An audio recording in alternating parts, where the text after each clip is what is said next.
Okay. You are live. Okay. I didn't hear you. We only go live at 3. 2:30 until 4:30. No, at 3. Okay, sorry.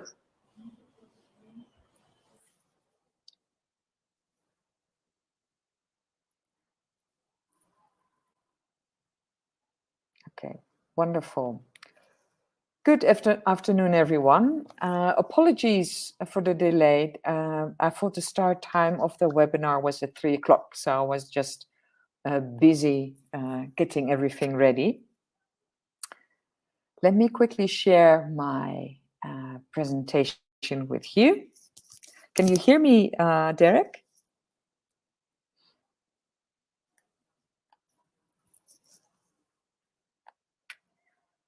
Yes, loud and clear. Sorry, I was on mute. I can see you and I can hear you loud and clear. Thanks.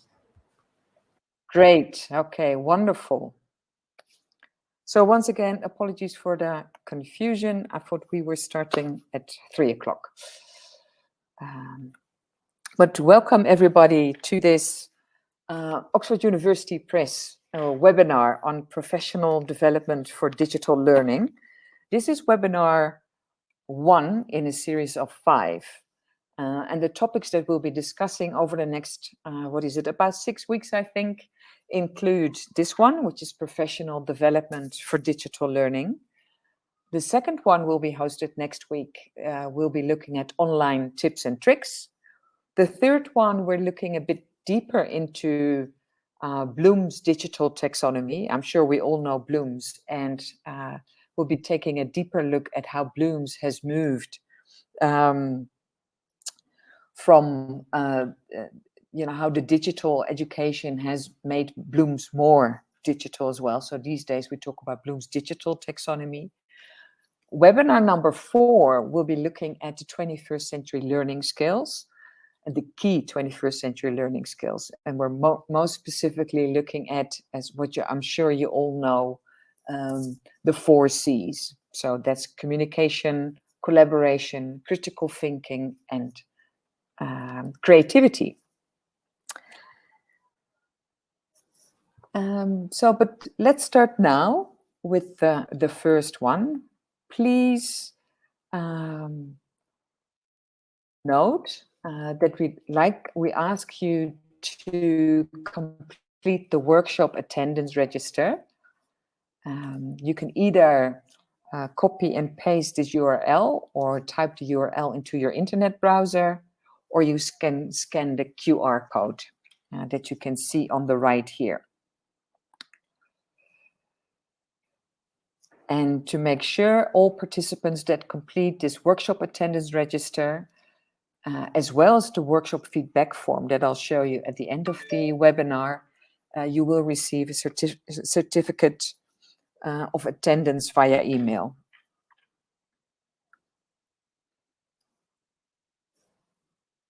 Okay, so I'll give you some time to do that.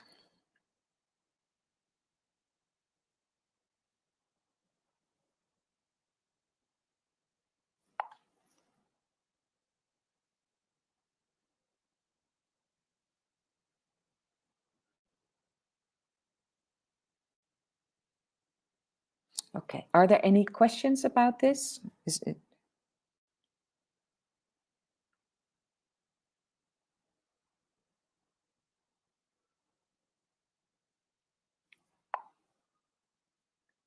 Okay, moving on.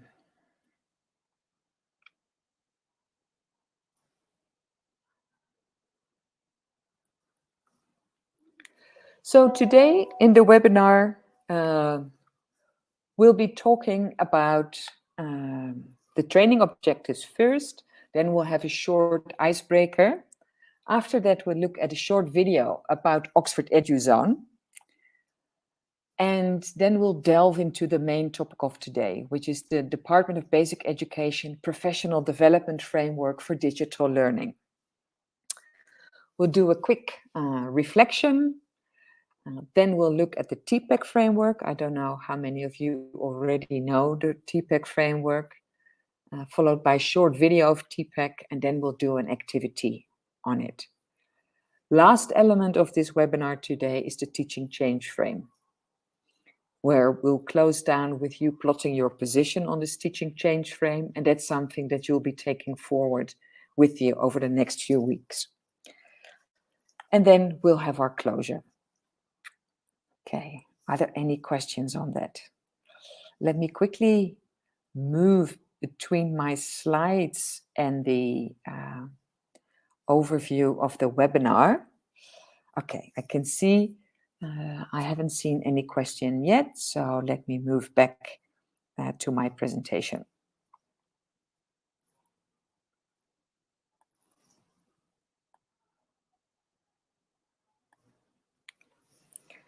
Okay, so the aims of this workshop are that by the end of the workshop, you will know more about the Department of Basic Education Professional Development Framework for Digital Learning and the Digital Learning Competencies that are part of that. You will understand the TPACK framework and how it supports curriculum integration of digital tools and resources. And you'll be able to plot your position on the teaching change frame and plan the direction of your professional development. And the last objective is that you'll realize how Oxford EduZone supports the development of the digital learning competencies that we'll find in the professional development framework and the application of TPACK. Some workshop guidelines and ground rules. Let's agree that we appreciate and respect each other and commit our full and timely attention to the workshop. So again, my apologies that I wasn't present timely in the workshop. This is the icon for a webcam, and we kindly ask you to switch on your camera during interactive activities, and you also have the option to switch off during presentations. We know that sometimes bandwidth might be a problem, and also the platform that we provide this webinar on sometimes slows down the presentation. So for your bandwidth, it's probably best to switch off your camera. This is the icon for the mic. So please switch on your mic while you're speaking or you want to ask a question, and switch off your mic while you're listening. We welcome questions.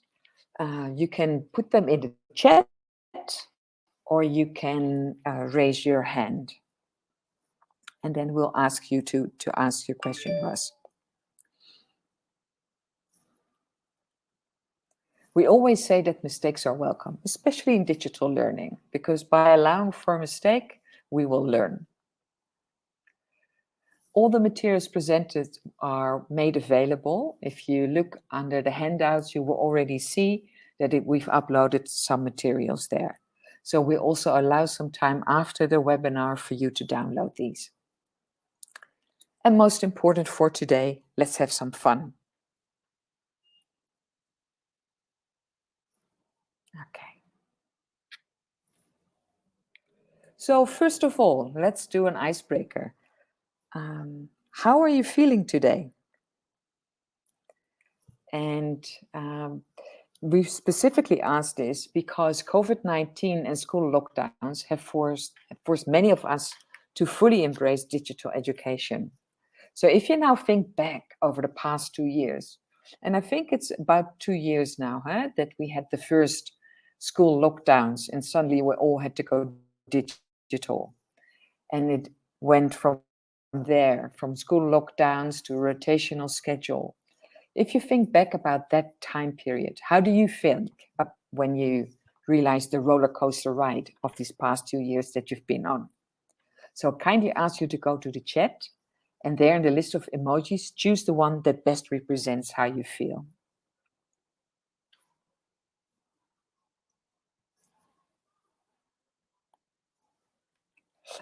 I'm seeing some nice emojis coming in already. Thank you.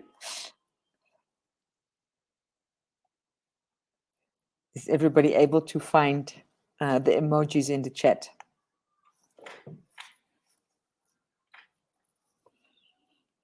Okay. Ndaka also. I don't see happy smiling faces yet, eh?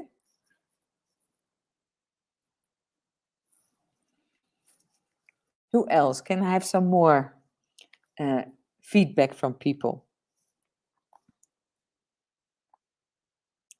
You see how you can add an emoji. If you go to the chat, and the chat is on the right-hand side of your screen, if you try and type a message, you'll see an area where you can add your emoji. So please do that.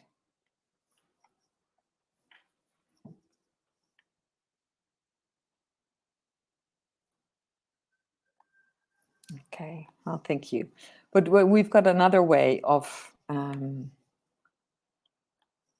talking you through it, because we also created some questions that we like to answer. So we can delve a bit deeper into these responses. And I think the responses we see so far are people in shock.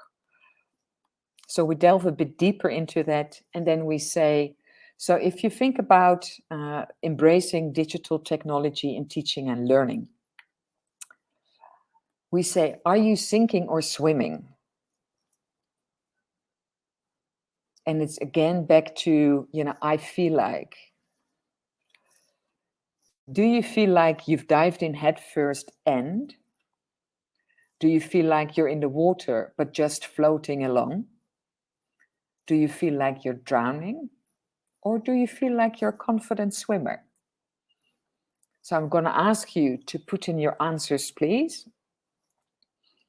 And then we'll look at some of the answers and see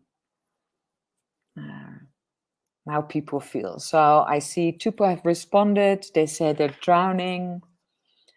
I see one person who says they're in the water, but they're just floating along.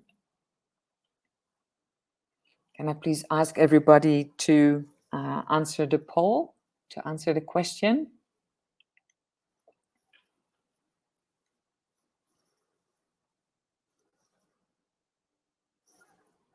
Okay, so let us then talk to the people who've put in that they feel like they're drowning.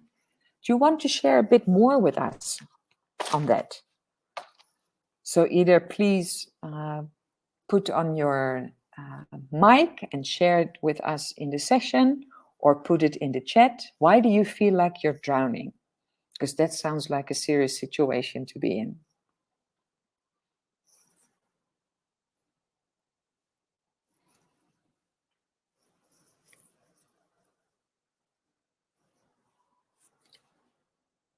You can switch on the mic at the bottom of the screen. You will find the mic and the camera.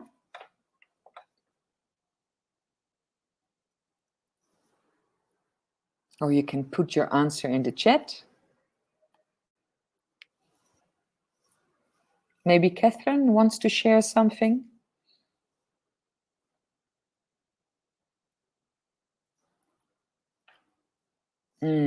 Okay, thank you for contributing that. Change is one thing that has become constant in my professional space, hence the floating. And I think, in itself, floating is not such a bad thing to do in these times. And it's actually also the topic of webinar number 4, where we'll be looking at the 21st century skills. Because those skills aren't only relevant to learners, they're also relevant to us as teachers. And I do agree with you that change is the only thing that's a constant at the moment. And it doesn't look like we're going back to any type of normal situation, because after COVID, we had all sorts of other troubles. So it's more, how do I learn to embrace change? How do I learn to float along with it? How do I strengthen my own core, my personal core, my professional core, that prepares me a bit better for all those changes that are coming? Okay, thank you. And Catherine is saying that staff were amazing getting through COVID, but now trying to balance with being back in the classroom. And that's a very good point, and thank you for contributing that. Because I do feel that, either being in a traditional classroom or having to do full online makes it almost more clear than now having to balance the two.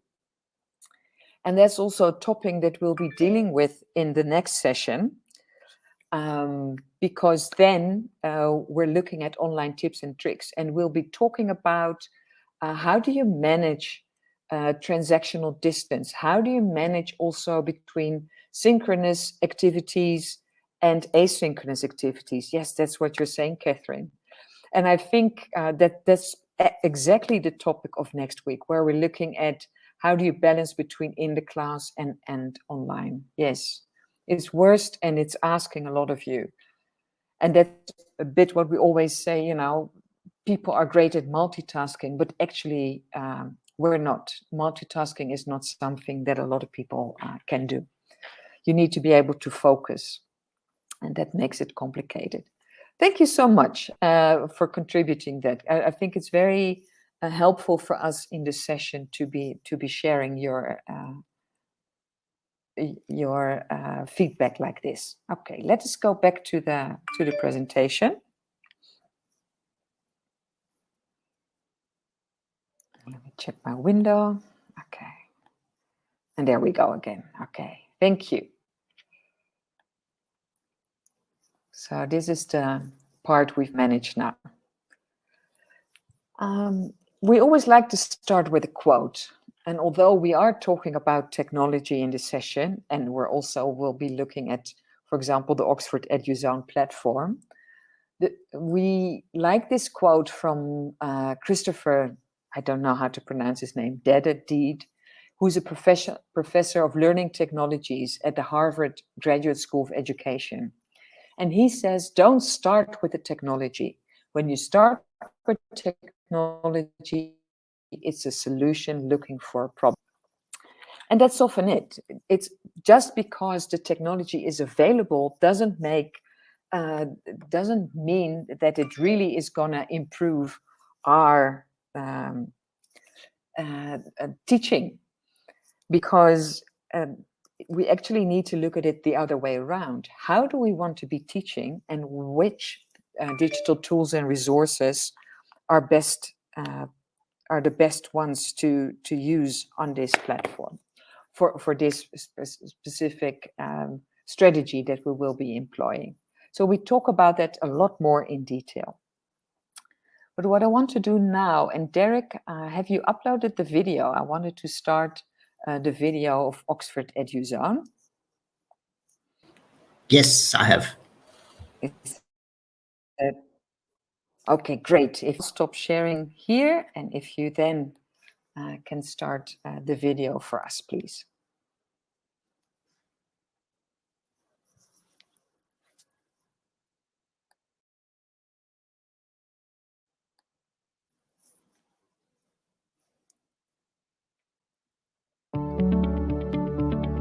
Succeed with 360-degree teaching.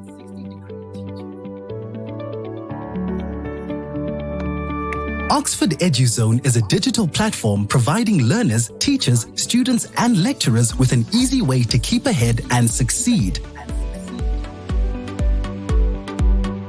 We've listened to teachers and we've heard what you need. Introducing Oxford EduZone, an all-in-one 360-degree digital hub offering everything you need to deliver enhanced lessons. Are you struggling to capture the attention of your high schoolers? EduZone has done a lot of the hard work for you. Resources are linked to the curriculum, and questions in our assessment bank are clearly tagged so that you can find them easily. Make learning click. EduZone elevates your class textbooks into an active learning zone. Digitally enhanced ebooks offer colorful slideshows and videos that bring the content to life. Simulations and teaching videos explain difficult concepts so learners don't fall behind and get disheartened. Interactive activities with instant feedback show learners gaps in their understanding. It's like a toolbox for teachers.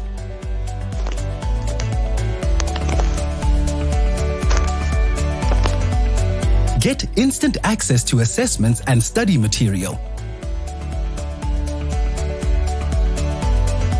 EduZone gives you activities, question banks, self-marking tests,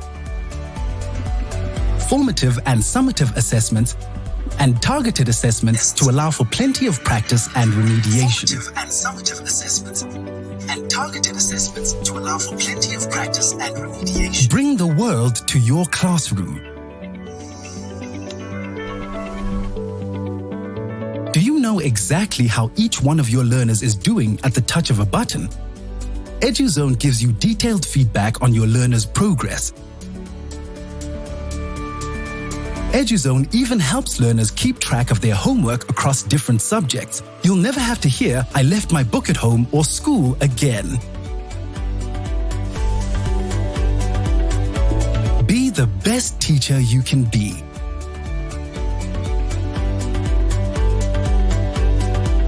EduZone gives your learners the freedom to navigate backwards and forwards through the course themselves and become confident 21st century learners.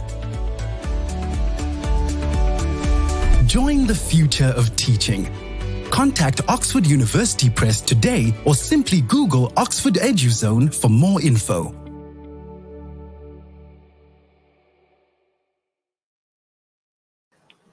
Okay, thank you for that, Derek.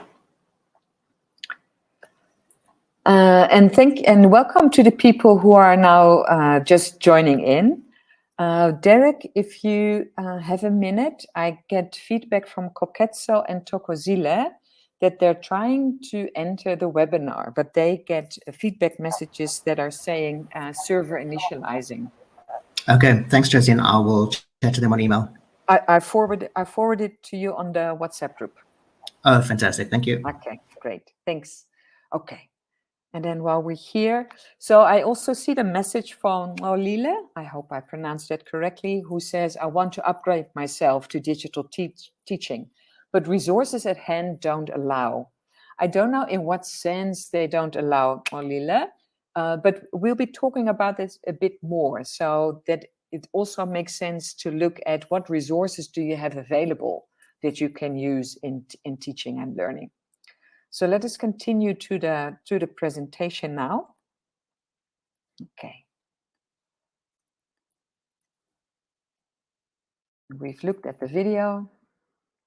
Okay. So I don't know how many of you have heard of the Professional Development Framework for Digital Learning. This was published by the Department of Basic Education in 2017. And the purpose of the framework is to provide guidelines for professional development to ensure that we have competent educators who use ICTs to enhance teaching and learning, and leaders and support staff who facilitate the development of educator digital learning competencies. The aim of this is to define professional development for digital learning in an education system that seeks to improve access, quality, equity, redress, and efficiency. And the premise, there's quite a lot of premises in there, but it says mere access to or skills in the use of digital tools and resources does not translate into effective teaching and learning. So I can see if there are any comments on this. So first of all, who of you was aware of the existence of this professional development framework for digital learning? You can put some feedback in the chat if you want to, or quickly open your mics and share your feedback with me.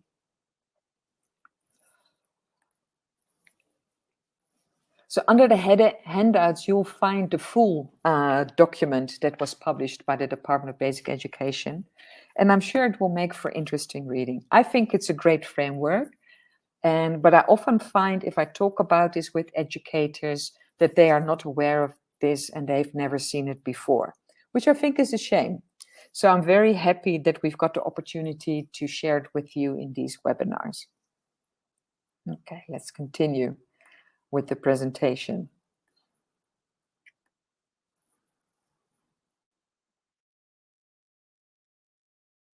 So let's look at the context and scope. You know, I can only take highlights out of this framework because it's actually quite a big framework. But if you look at the context and scope for these digital literacy skills, you see this model here, which first of all looks at, for example, here, the basic competencies of a beginning teacher. And I'm not sure where you are in your teaching profession, but just to refresh it a bit, what are the current minimum requirements for teacher education qualification? And of course, they include sound subject knowledge, know how you need to teach your subject, know who your learners are and how they learn, know how to communicate, to mediate learning. But a very important one, and this is the one highlighted here, is of highly developed literacy, numeracy, and IT skills. Because obviously we can't teach our learners what we can't do ourselves.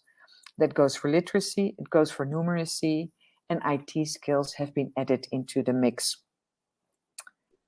And the context for acquiring this basic and highly developed digital literacy and IT skills talk around the 7 collective roles of teachers in a school. Now, you can let me know if you agree with those or not.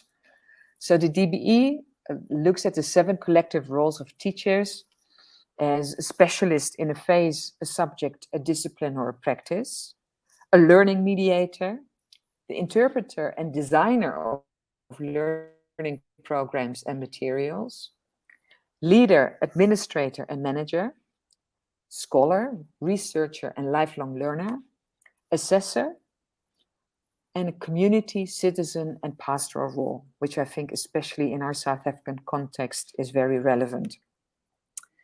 Now, so that's the context. Those 7 collective roles are the context for acquiring your basic and highly developed digital literacy skills.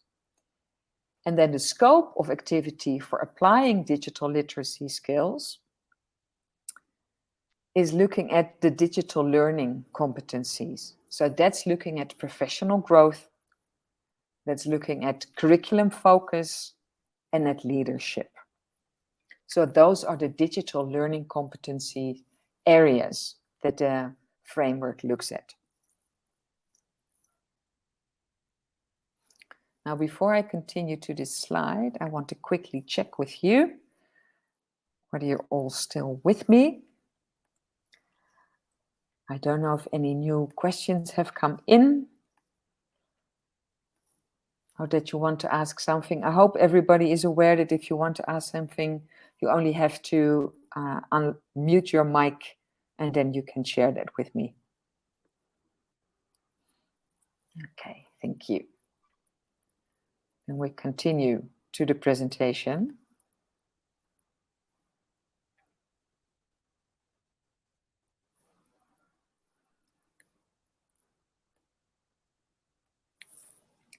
Okay, so the breakdown in the digital learning competency is the area of professional growth and knowledge, where they've got 5 different competencies broken down. So it's looking at the habit of an inquiring mind regarding the educational value of using digital tools and resources. Some reflection about digital learning and teaching practice. Understanding the role of the teacher, the learner, and the digital resources during digital learning. Your participation in local and global professional learning communities. And I think actually by joining this webinar today, you're already showing a digital learning competency, which is finding out more about what's actually going on. But it's also the ability to select appropriate digital tools and resources when fulfilling the roles of the educator.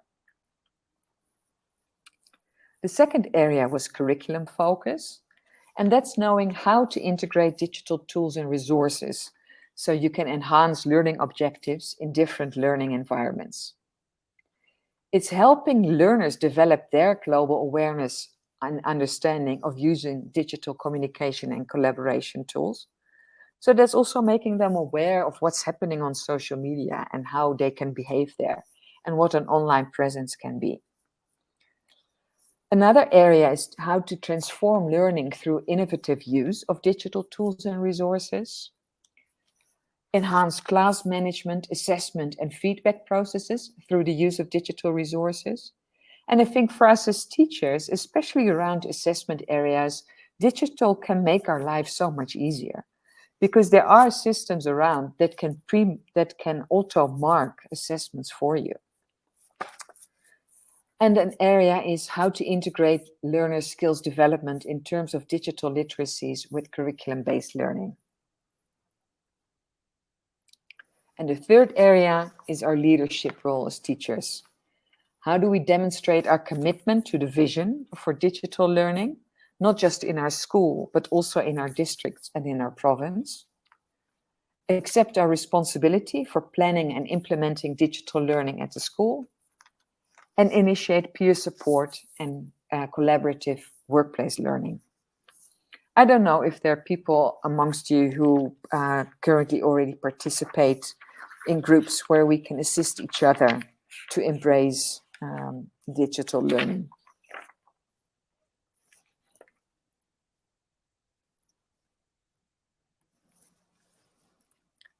So let me see, and I believe that by now my co-presenters have joined. They had some difficulty joining due to the system.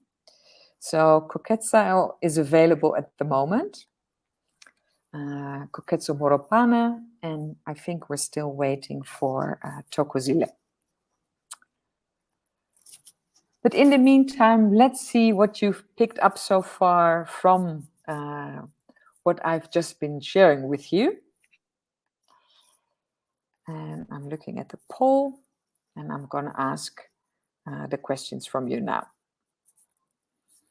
Okay, so we did this one. Let me start some questions for you. So we watched the Oxford EduZone video, and we spoke a bit about digital learning. So let's start with some questions around this. So the first question is, what kind of assessment will you find on the Oxford EduZone platform? So you can just provide the answer. So number 1 is self-marking tests. Number 2 is formative and summative assessments, or all of the above. I see 2 people have answered so far, 3, 4. Okay, thank you. And it looks like the video was clear in explaining on what's available on the platform. Because yes, the Oxford EduZone, like I just spoke about, digital assessment and how that's important.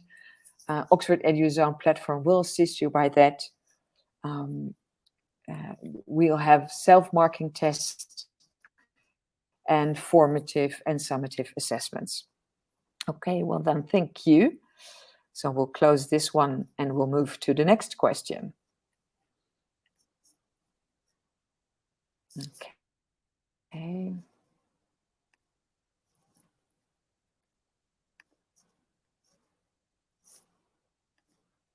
Let's go back to the queue.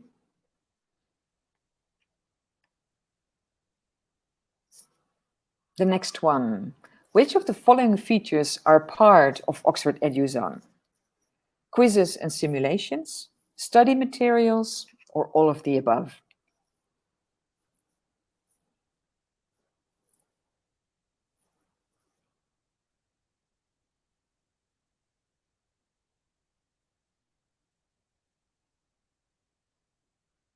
Okay, I see 5 people have answered.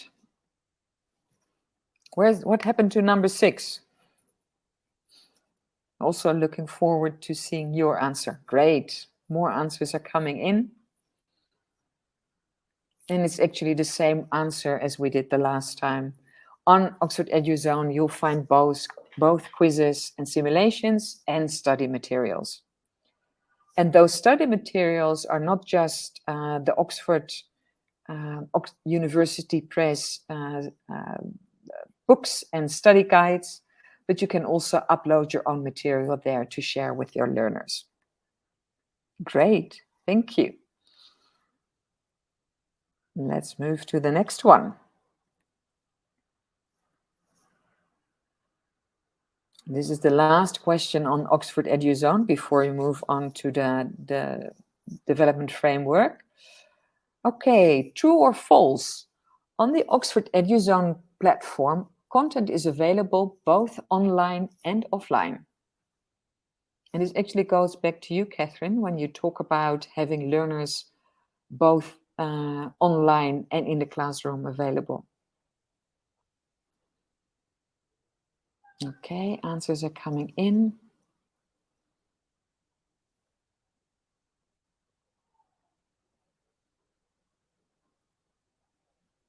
Yes, wonderful. And it's true. The Oxford EduZone platform, learners can access it both online, but you can also make it available on a server in the classroom so that learners in the classroom can access it easily as well. Wonderful, thank you. I'm closing this one. And then we go back to the queue.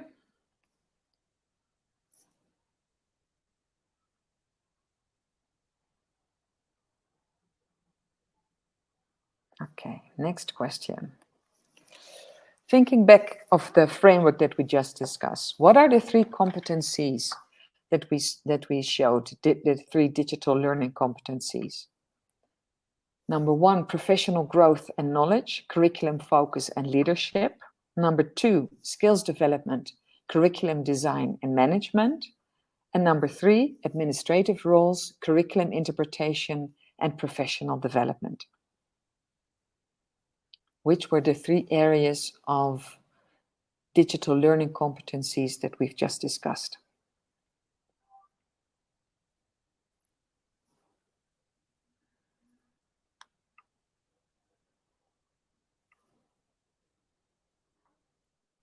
Okay, here people are a bit more divided on the issue, but we can go back to that just now if you want to in the presentation, because the correct answer is the 3 areas of digital learning competency are professional growth and knowledge, curriculum focus, and leadership. Thank you for that. Let's go back to the next question.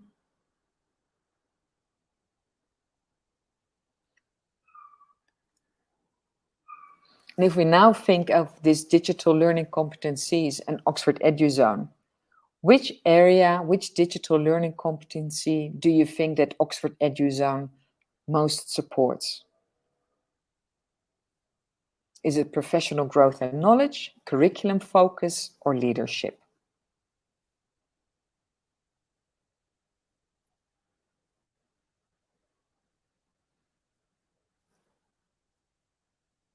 Okay, answers are also divided here. 1, professional growth and knowledge.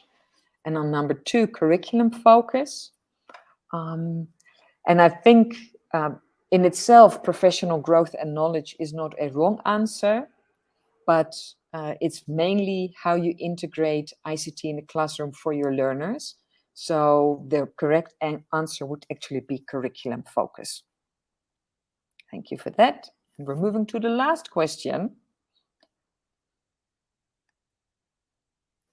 And that's the question. Which component from TPACK can be associated with the digital learning competencies? Is that 1, technological content knowledge, 2, pedagogical content knowledge, C, both A and B, or I'm not really sure what you mean by TPACK. I can't recall this.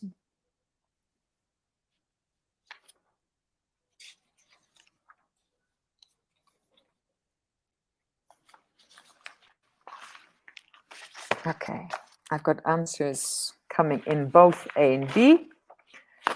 And somebody's saying, I can't recall TPACK, which to me is also a correct answer, because I can imagine that you don't have everything right at the forefront of your mind. Okay, and the people who have answered both A and B have got the correct answer. So thank you for that. Wonderful. So we're going to move on with the presentation. I'm going to see in the meantime who's present. So one of our presenters is not present yet because she seems to have difficulty coming in at the moment. Okay, wonderful. Let's move back to the presentation.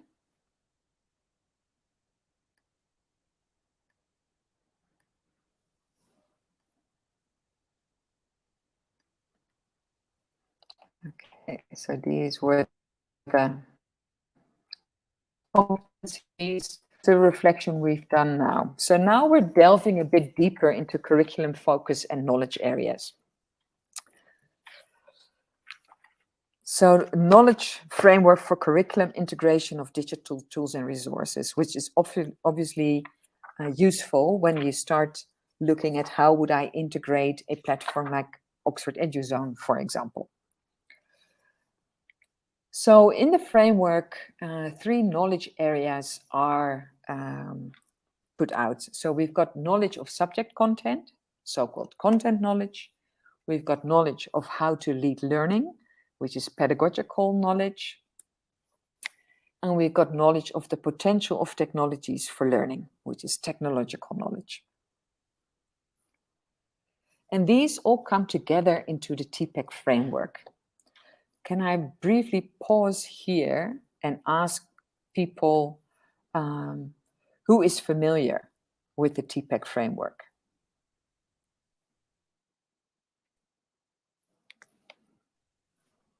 So you can put it in the chat or share it with us. Are you familiar with the TPACK framework? Okay. Maybe some of us have already heard about it, but it's become a bit not something that you deal with every day. So here you see the 3 knowledge areas that we just spoke about. So it's content knowledge, pedagogical knowledge, and technological knowledge. So content knowledge is really knowing, about your subject and what it is that you need learners to be able to grasp. Pedagogical knowledge is how do we teach this to our learners? So what teaching strategy do we choose? And the last one is the technological knowledge. Which technology do we use? Which digital tools and resources? For the TPACK framework, it's most important that we look at the overlapping areas. So first of all, we've got pedagogical content knowledge. And that is that can be different for different content areas. And it's blending content and I always find this a difficult word, pedagogy, with the goal to develop better teaching practices in the different content areas. But simply put, it's just what pedagogical strategy will I use to deliver this type of content. So it could be that you've got some part of your subject that you want to present that requires, some rigorous teaching. So you can decide as pedagogical strategy that you will just lecture this. But you can also decide to have some inquiry-based strategies where you will ask learners to read more about the subject first, and then you will question them about it. The next area of overlap is the technological pedagogical knowledge. So that's understanding, once you've chosen a certain pedagogical strategy, which digital tools and resources can enhance that experience. So even if you say, I'm going to do it lecture style, because this needs me just explaining the topic, you can still decide to use PowerPoint slides to support what it is that you're explaining. But for inquiry-based learning, you might decide that your learners need to read a certain part of information on the internet, for example. Or you can set up a quiz for them where you can test their knowledge using, for example, Kahoot. The next overlapping area is technological content knowledge. That's this overlapping area. So that's understanding where you can find information about your subject and enhance the learning of that using digital tools and resources. So this could very well be where you say, well, I've got my study books and the textbooks for the learners on this topic. But for this specific topic, I've also found very relevant content online that I want them to read. So that's where your technological content knowledge comes into place. And obviously, if you look at here in the middle, that's where we're looking at technological content knowledge, or what we call TPACK. And that's what it's actually all about. Let me do this. Technological, pedagogical content knowledge. So that's our understanding how learners can deepen their subject knowledge through effective learning approaches supported by digital tools and resources.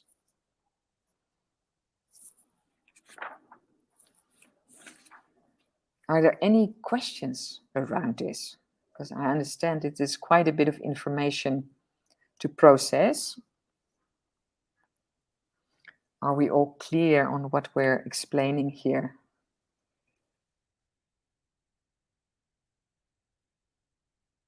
Are there any questions? Koketso, can you pick up for me if there are any questions? Okay, I'm checking the chat. There are no questions for now. Okay, thank you very much. And what to do quickly is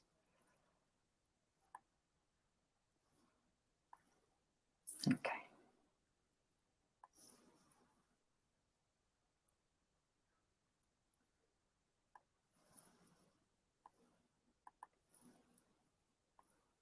Okay, and now I'm going to share my screen with you. So let me stop sharing this screen. Oh.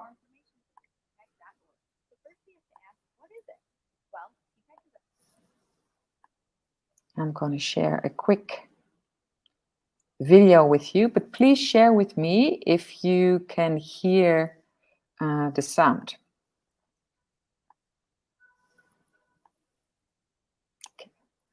I'm going to share this with you.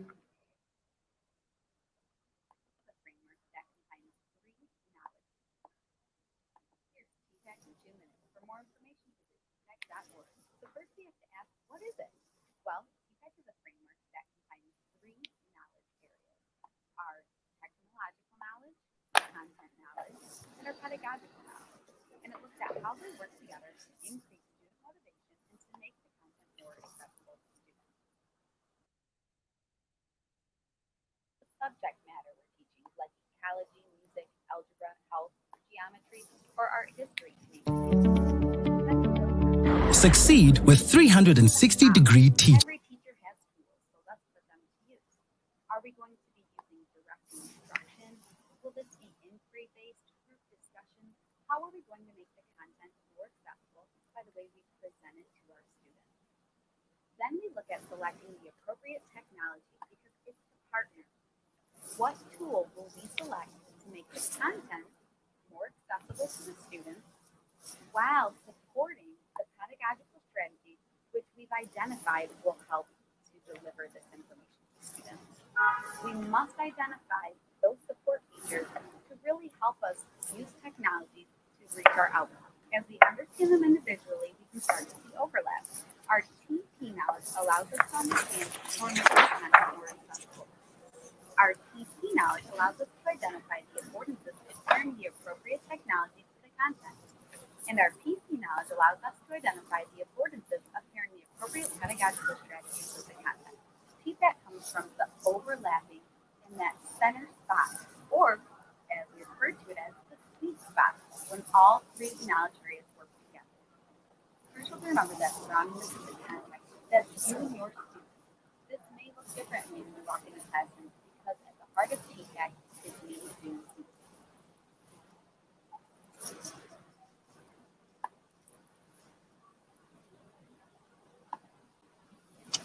Okay, are there any questions on that?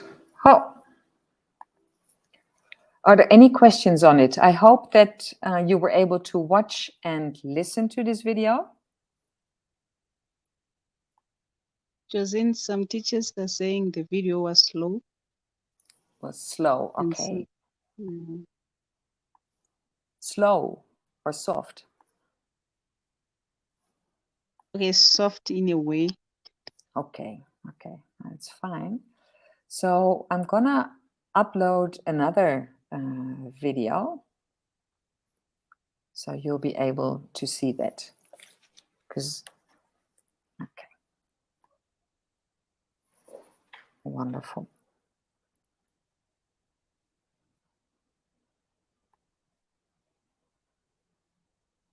Okay, Derek, can you inform me, because in my understanding the webinar runs until Succeed with 360-degree teaching. The webinar runs until 4:30, Josine. to 4:30. Okay, great. Yeah. No, then I'm fine. Okay, great. Thank you. I quickly, if you have, in that case, can you please give me 3 minutes so I can upload another video? That is Tokozila's video, and then we'll go back to that.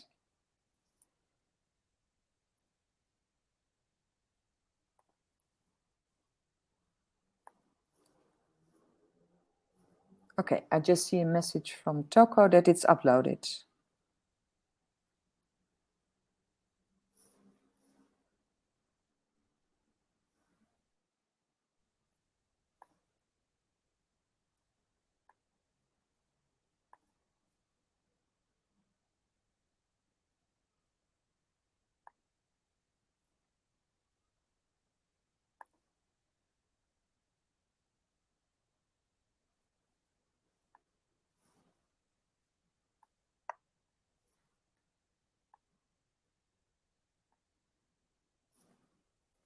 Okay, we won't be able to share this video now. So what I'm going to do is take you through to the example of how TPACK can be applied in your classroom, because I think that's most relevant for all of us. Okay,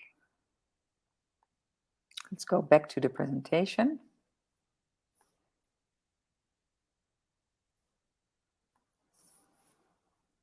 So here we see the TPACK model again. And can you maybe say to me the fact that first I explained it and then you see it in a video, does that enhance your understanding of the topic?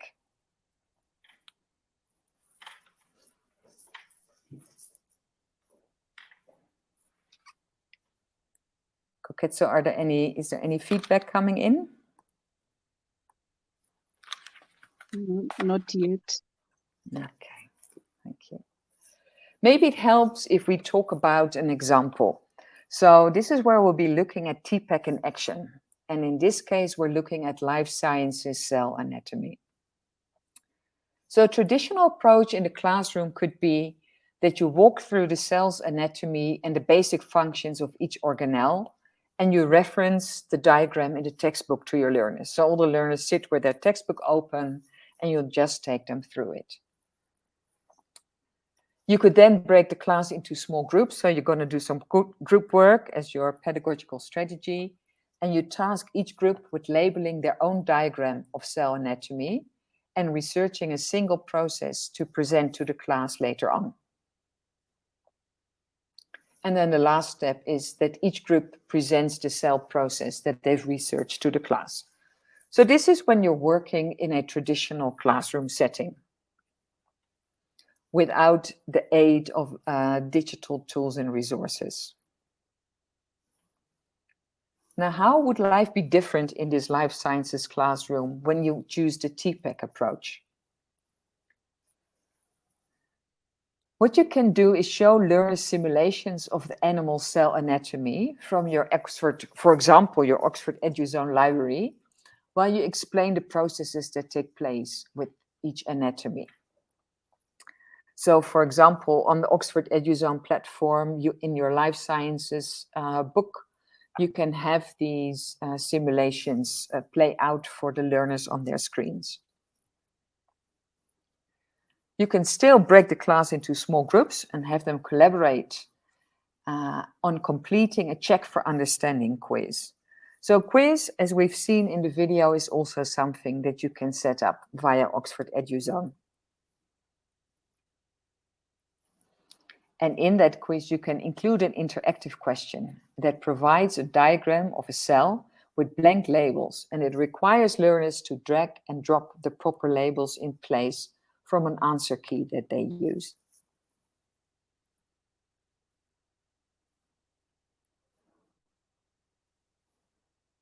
And then you can have each group use a device with recording capabilities, so either audio or video.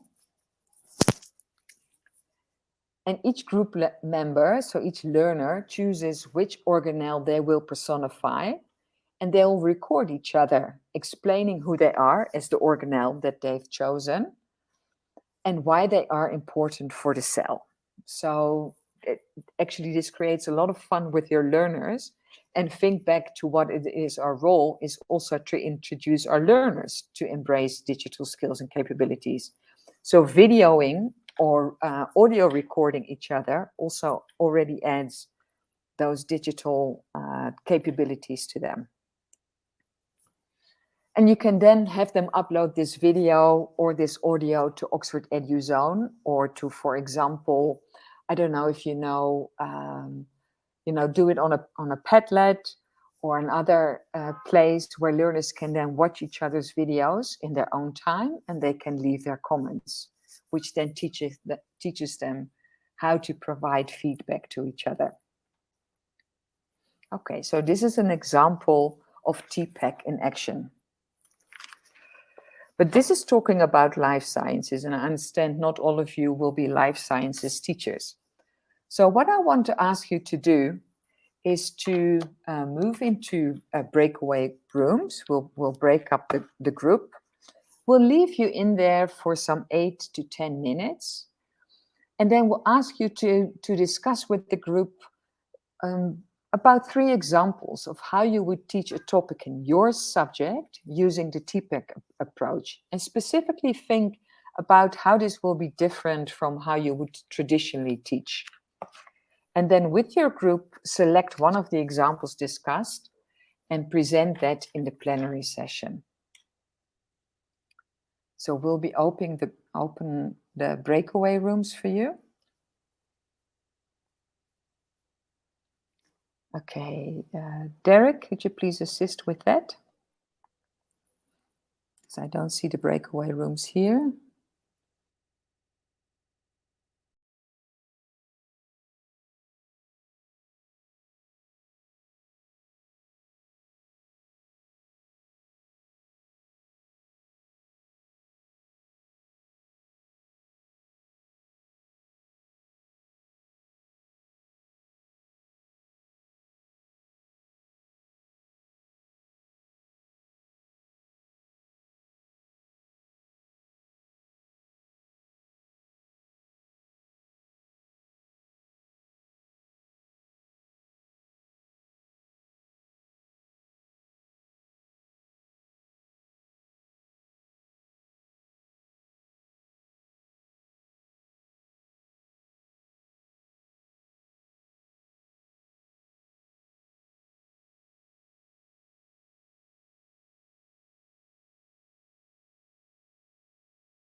back in the main room. So I was in breakout room 1, and I had a lovely conversation with Lavinia about her experiences as a school manager of having to move to digital. So we didn't really get to chat about a example. So I'm very curious to hear what's been happening in the other rooms. Koketso or Toko, was one of you in the other rooms? I was in the other room. I was able to talk to one of the teachers. They mentioned that they can use a PowerPoint in their lesson as part of the TPACK, is one of the TPACK approach. And Okay. also they mentioned the Padlet, which they can also use. They say that one, they can use it. The teacher can be able to see the learners when they are copying and writing on the whiteboard or something like that. Okay. Okay, great. Yeah, that's wonderful. So, I was wondering, Tokozile, have you been able to upload the video? The video is now uploaded. It should be good to play. Okay, then can I please introduce everybody to Tokozile? She is one of our team, and she's created a wonderful video for you showing how you can use TPACK while using Oxford EduZone. So over to you, Tokozile. Thank you, Josine. I'll just play the video. It's basically a short video just showing you one of the lessons, which was Josina touched on. It's a life science lesson. So I hope you'll enjoy it.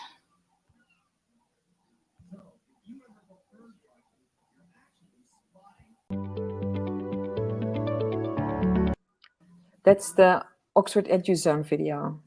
Yes. What happened, video? Okay, I think today technology is just not my friend. I'm very sorry, everyone.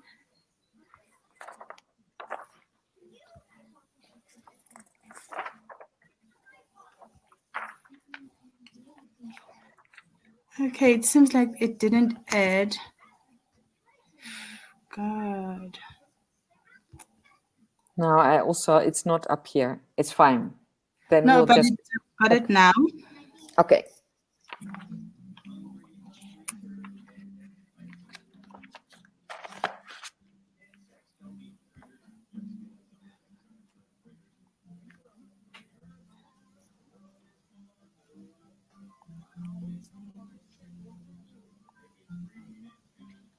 We don't see it, Toko.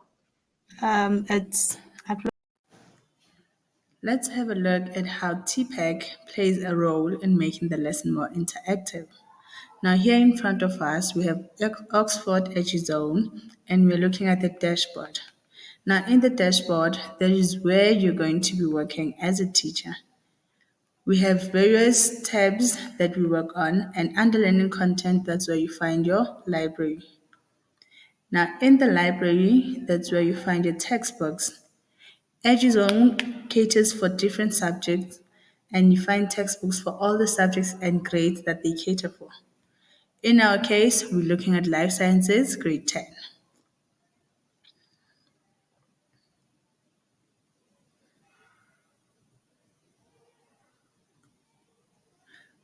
Once you're in the library, you will see that it opens pages. So we have various icons that we can choose on the side.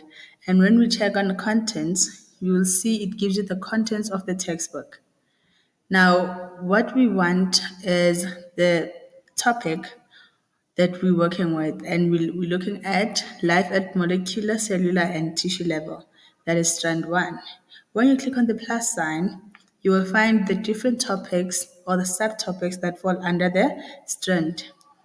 We are looking at strand number 2, cells, the basic units of life. From here, you can scroll to see the page and the subtopic that you want to work with.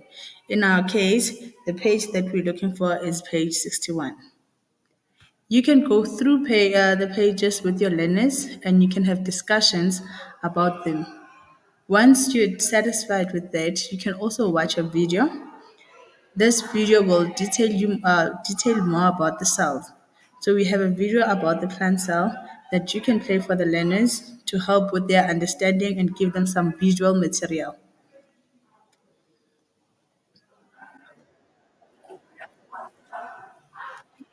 So as you can hear, the video has very good quality sound, which the learners are going to understand and hear clearly. Once you are satisfied that your learners understand the lesson, you can now check by giving them an interactive activity that they can now do as a class. Now, if you look at what we have here, we have animal cell and plant cells and how they are similar and where they differ. So you can give the learners an activity looking at the web links that has to deal with that. So it's plant and animal cells. The activity is interactive and the learners are able to do it online. Now I will just put everything on this, I'll just do this quickly in no particular order, just to show you that the platform marks the activity on its own. So you as the educator do not have to go around marking each and every group's work, but you can look at the marks that they've received once they're all done. So as you can see, it shows you what you got correct and what you got incorrect. This makes the teacher's life more easier and the learners are able to see where they went wrong or what they didn't understand in class. Now coming back onto your library, when we go back, you can ask your learners to form groups, and in these groups they can use recording. Now, EduZone has a recording platform that the learners are able to record themselves. So you can ask them to record themselves as an organelle, and they can personify it and tell us why is it that they are important to the cell. So they can give us their name and surname by identifying themselves and then tell us which organelle they are. One might choose to say, I'm the cell membrane, and this is why I'm important to the cell. Then they can submit it, and whatever is submitted, you can now see under student recordings. I hope this helps you. Thank you so much.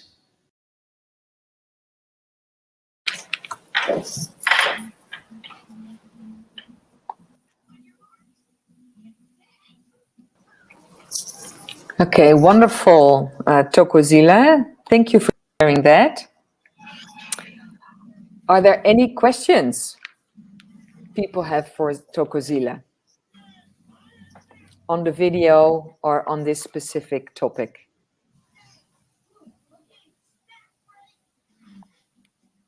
If not, then we'll continue with our presentation.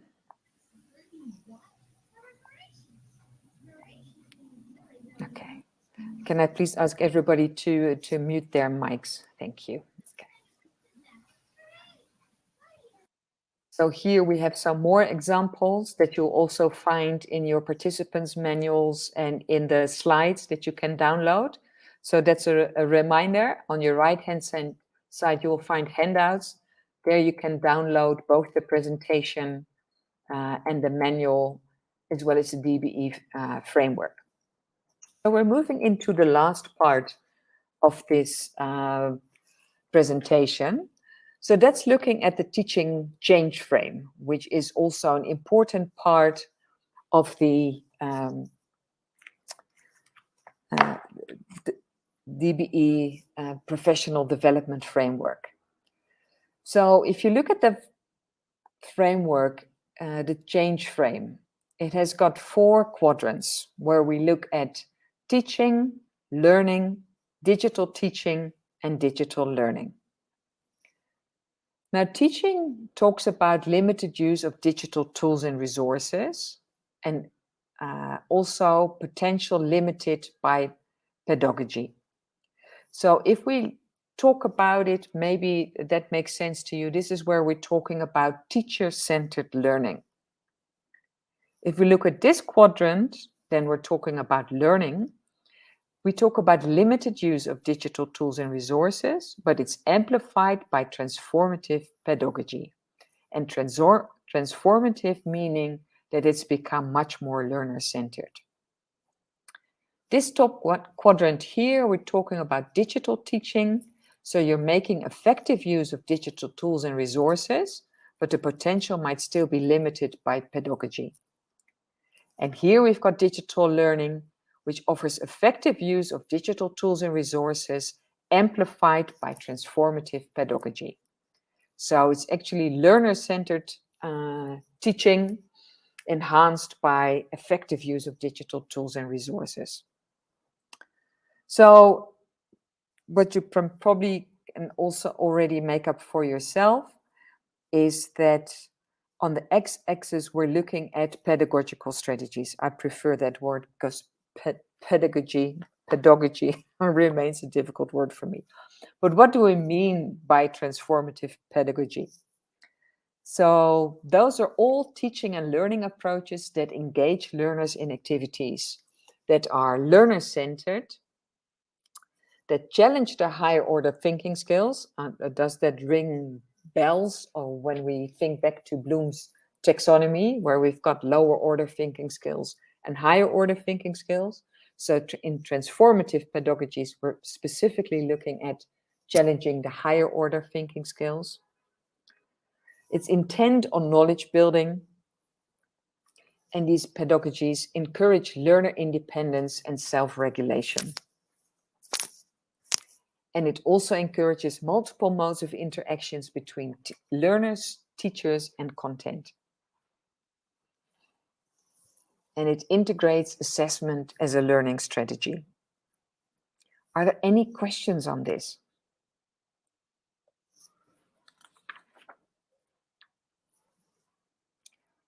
So if we delve a bit deeper into that, we can look at the categories of these transformative or increasingly learner-oriented pedagogical strategies.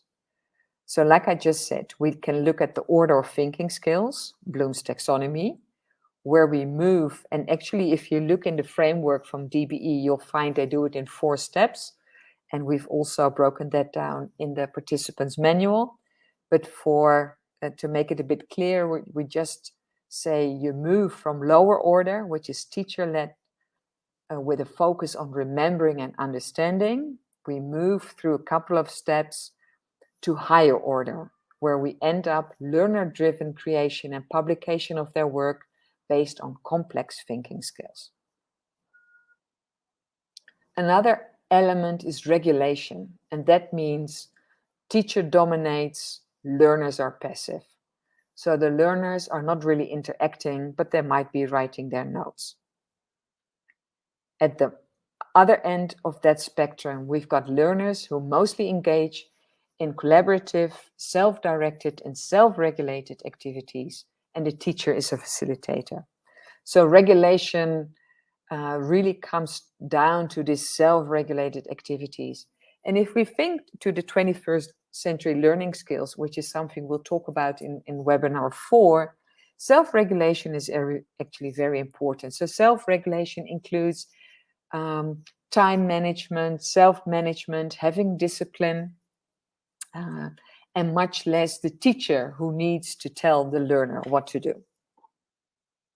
The next element is the information transformation. Information is presented only by the teachers, either verbally or in writing. And if we look at how it could be using transformative pedagogical strategies, then we'll find that knowledge is constructed by learners and applied in real-life scenarios, often in collaboration with the community. Content is created and published for authentic audiences. So these are really independent learners who come up with their own knowledge, and they're able to create and publish it for audiences that have an interest in it. The fourth element is looking at interactions and deep learning. This end, we've got limited interaction, mostly one-way transfer of information by the teacher, and some teacher feedback to learners, and possible learner self-study of some digital content. Real interactions and deep learning happens when there's a full range of interactions.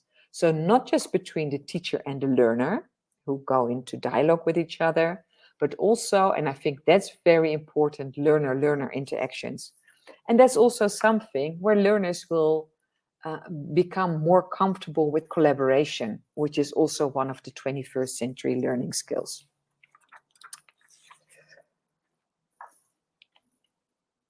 So this is, I can imagine, quite a lot of information to process.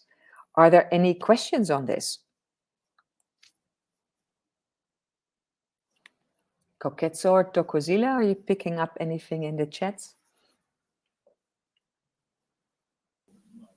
We've got nothing as yet. Okay, thank you. Let's move on to the next element. So we go back to the teaching frame, change frame, but then we'll specifically look here at the awareness and use of digital tools and resources, where awareness means the awareness of the opportunities that digital tools and resources could offer, and your ability to use these opportunities appropriately for your context. And effective use means adding value to the learning process, learning engagement, and achievement of curriculum objectives.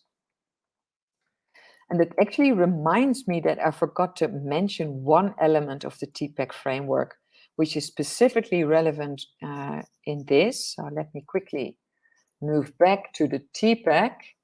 Let me do that in a different way, otherwise we have to walk through all. Okay, we're in it now. Here, I forgot to mention the context. The purple dotted line around the TPACK framework, that is the context. And I remember there was a comment in the beginning from Lila, I hope you're still with us, where you said that you want to embrace digital teaching, but resources sometimes limit you a bit, the availability of the resources. And that's specifically what this context speaks to. Because the context is really, that's different for every school and every classroom, because every school and classroom has unique and complex dynamics that you can deal with. So for an example, it's different when you're teaching in a rural school with maybe just a projector available to you where you can project PowerPoint slides, as opposed to a fully online school where everything that's being taught is done online. So teachers have no other choice but to teach online, and they have to deal with the reality of their learners being at a distance from them. So they have different needs and ways that they have to start using technology in the classroom. When you're teaching in a school with limited resources, then that's your context. That's your dotted line around the TPACK framework. So you can say, yes, let me employ this digital strategy, but from the availability of technical or digital resources that I have, maybe I'm limited, but I can still use some. So maybe in this instance, this is me using my PowerPoint slides. But you can also see how you can deal with that creatively. Yesterday, we heard a story in another webinar about a school, an urban school in the middle of Hatfield, where during COVID, they also had some troubles. How could they reach out and how could they share all relevant content with the learners? And then they invited all the parents to come to the school because there was one Wi-Fi point at the parking lot where all parents could come together and download the various things that they needed. So that's speaking to the awareness and the effective use. So effective use is also, because we had other examples of teachers who teach in a fully online school, and they say, no, I'm so excited and it's fully online and I decided to use all the possible available apps that I could find for my topic. This was a geography teacher, and geography has quite a few nice apps available online. But then he found that using all these different apps in one lesson, actually he completely missed his objective of teaching, having his learners learn this specific topic, because they got confused and they didn't know what was what. They were just all too busy trying to manage these different apps. And at the end of the lesson, nobody had learned anything from the content from the lesson. So that's really the importance of effective use. And that's also why I say, the teaching change frame sounds interesting, but it doesn't mean that there is any wrong quadrant on here. Because sometimes that in your circumstances, you don't have that many digital resources, and maybe teaching this specific topic doesn't require any interaction with the learners, but like we said before, this might be a lecture that needs some rigorous, lecturing by you to the teachers. But it's a good teaching, good change frame to know, and to know what you're dealing with. So are there any questions on this so far?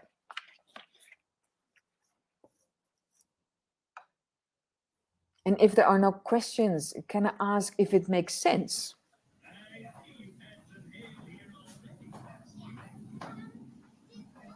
Okay, do I hear somebody who wants to give an answer?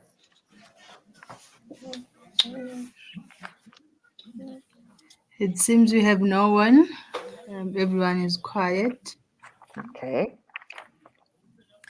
I just hope that it makes sense. So maybe you can just share a thumbs up or something, a like, or put something in the chat to make sure that you're all getting where we're at. And if not, we're just moving to the last activity for today, where we say plot your position. So now that you know more about the TPACK knowledge areas, and we've spoken about it a bit more, and the teaching change frame, take a couple of minutes to consider the following questions. In which of the quadrants would you position your current teaching practice? So would you find that you're teaching, are you more teacher-centered, or are you already moving somewhere towards becoming more learner-centered? Are you using digital tools and resources? And do you do that in a teacher-centered position or more from a learner-centered position? So think about that for yourself. And you can also maybe hover between the different quadrants. And then the second question is, if you now think of your own professional development to become a more digitally skilled teacher, in which direction, or maybe we shouldn't say digitally skilled, because I think it's actually broader, but in which direction would you plot your development when you're looking at developing yourself as a 21st century educator? So having 21st century skills, of which one skill is also digital skills. How would you want to develop yourself across the teaching change frame? So I'm going to put the teaching change frame back up so you can have a closer look at it and just think about it for yourself. So where are you currently on the teaching change frame, and in which direction do you want to move your professional development? I'll give you some 5 minutes to think about this.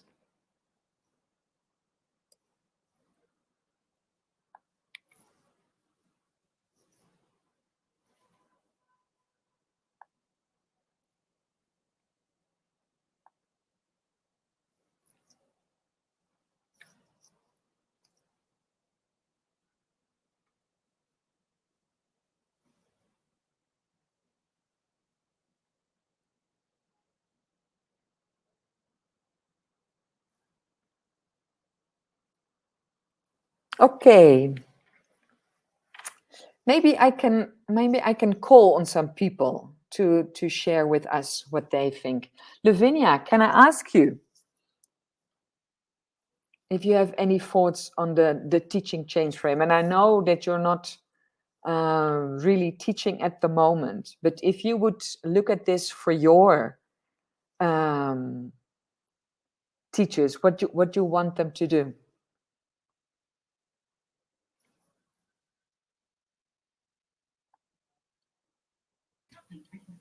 Jazine, Yeah. we have Darrell, who says his approach is more learner-centered and digital teaching. Okay, great.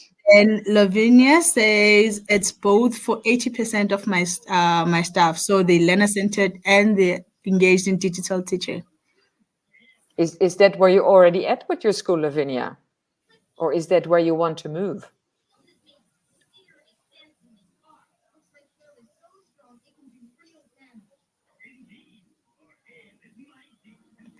She says it's, oh, yes. Okay, great. And which direction would you want your teachers to move in?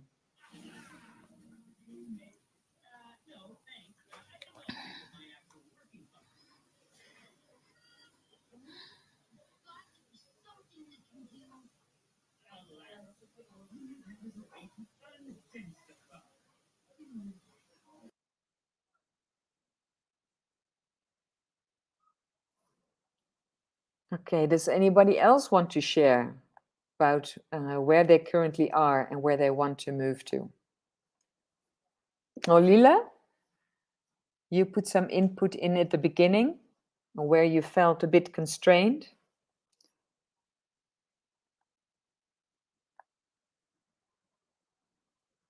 So you are able to unmute yourself and put your cameras on so you can share it with us.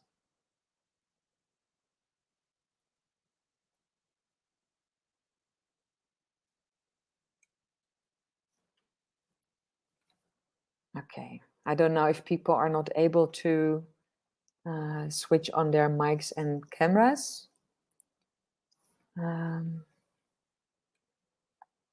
Or that maybe you're a bit shy.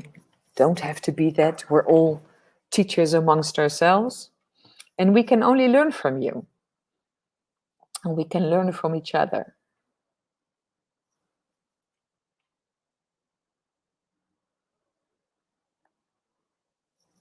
Okay, no, thank you. Let's move through there. So the teaching change frame. So please, and I also hope that you take the opportunity, or that you've already done that, to download these slides and to download the participants manual and think about it a bit more for yourself. And I hope that in the next few webinars where we will see you again, you can take this teaching change frame with you, because at the end of every webinar, we'll go back to it and say, okay, but now that you've learned this additional information, does your position on the teaching change frame change? Or are you succeeding in the direction that you've planned your professional development? So it's a very relevant change frame to take with you going forward. Okay, so we're moving into the last part of the webinar for today. So I actually want to do a quick check-in with you. So let me stop sharing here.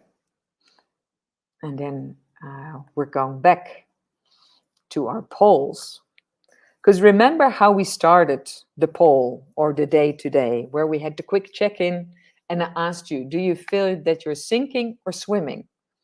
And now after attending this webinar, has that changed? So here's the poll again. Oh, this is the one we've already done. No, so this is good. We had 4 people who were floating. We had 3 people drowning, and we had a confident person. And what we'll do now is we'll go to the queue and we'll do the last polling question for today. So we're asking you again, how do you feel after attending the webinar? Do you still feel you're drowning? Or are you more comfortable and floating along? Or have you become more confident? So please give us your responses. I see interesting feedback coming in. I see somebody who's floating, and floating is good. Floating is good. 3 people are floating. You're in the water. But we do have a few more confident swimmers here, and happy about that. 4 people who are floating along. But nobody's drowning anymore. And I think that's already an achievement. So I really hope that you'll be joining us on the, 5 people are floating along in the water. Well, we are here to help you with that, and not just to aimlessly float, but to become a more confident floater, and hopefully at some point move to becoming a confident swimmer. So thank you so much for contributing that feedback. So let's go back to the presentation.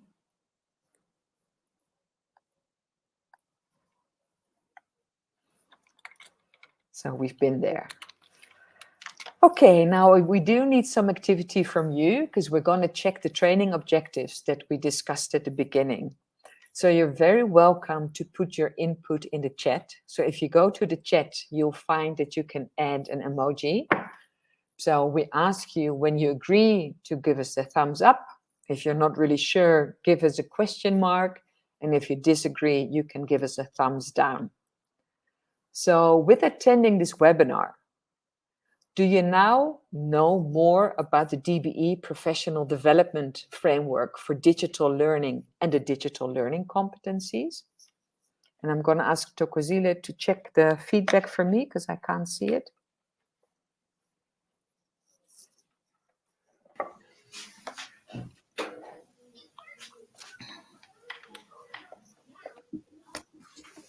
Okay, I'm looking at the chat section and I don't have anything as yet.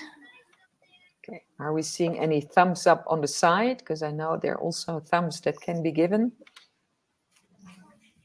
or likes.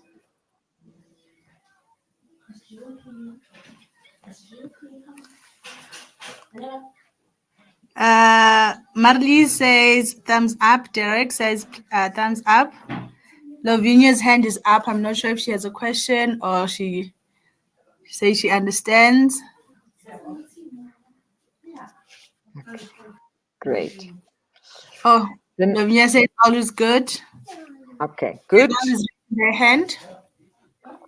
Sorry? Daryl is raising a hand, so I'm not sure if he has a question or a comment. Please put in the comment if there's a comment.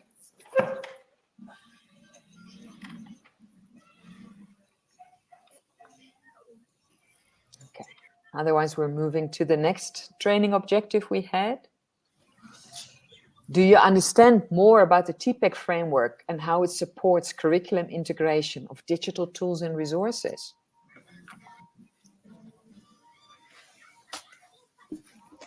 Oh, Daryl says he understands more. Okay, wonderful. That's good to know.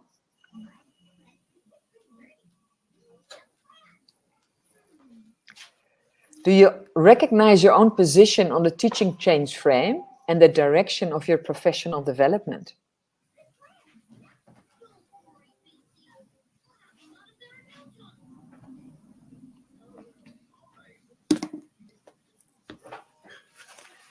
Okay, are we getting some? Dara says it's Lavinia says she understands. Okay, great. And the last one, do you realize more how Oxford EduZone supports the development of digital learning competencies and the application of TPACK? Daryl says yes. Okay. Great. Thank you. Now, going forward, we spoke about it before. The next workshops in this series are Tips and Tricks for Digital Learning, Bloom's Digital Taxonomy, the Key 21st Century Learning Skills, or the 4 Cs, and putting your digital learning skills into practice. So I hope that we can welcome you there. I don't know, Derek, do we have the mobile numbers for people who are attending the webinars?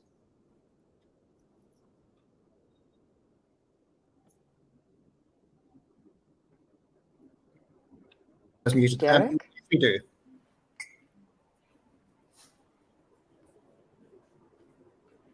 Okay. Well, in any case, what we will do, because we'll be setting up a peer learning WhatsApp support group. So we do have your email addresses. So we'll share the link to that WhatsApp support group with you, so you can join it. Because in between the webinars, this is a place where you can ask your questions. We will put in, we'll repeat a few of the things that we discussed in this first webinar. And we hope that keeps you going until the next webinar next Wednesday. So just let us know. So we'll share that link via email with you, so you can choose whether you want to join that support group or not. Okay. Now the last part of the webinar. Could you please complete the workshop feedback form? So either by clicking on the URL or typing it, could Tokozile or Koketso, could you copy it and put it in the chat? That's probably easier for people to access. Or alternatively, you can scan the QR code on the right. That's the QR code there.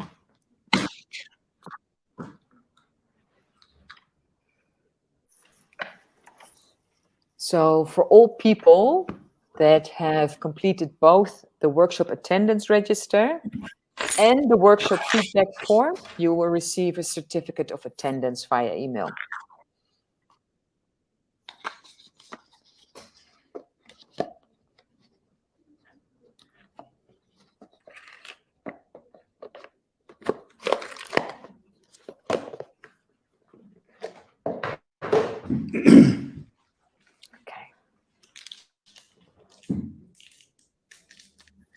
And then I also want to make you aware of the resources that we have where you can do some further reading. So in the handouts, you already find the professional development framework.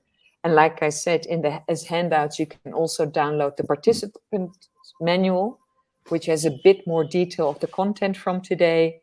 And you can download the slides for today. So everything that we've got here, you can find back in the slides that we share with you and in the participants manual.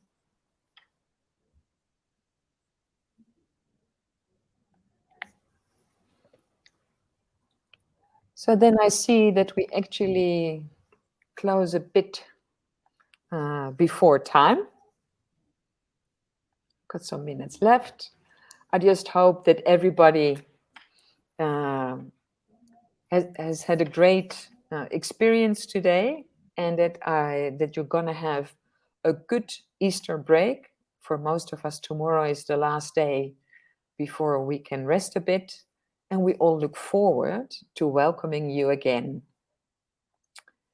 next week, Wednesday, for the next webinar.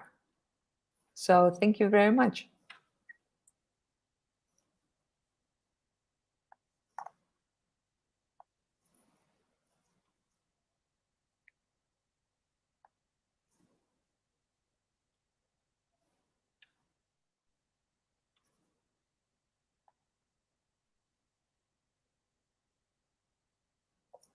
And please let us know if there's anything that you want us to share, either the link for the feedback form or for the register. And otherwise, we're just greeting you and seeing you next week. Yes, Derek, we'll be there at the same time. Next week, we'll make sure that we're in time at 3:30. No, 2:30, sorry. 2:30.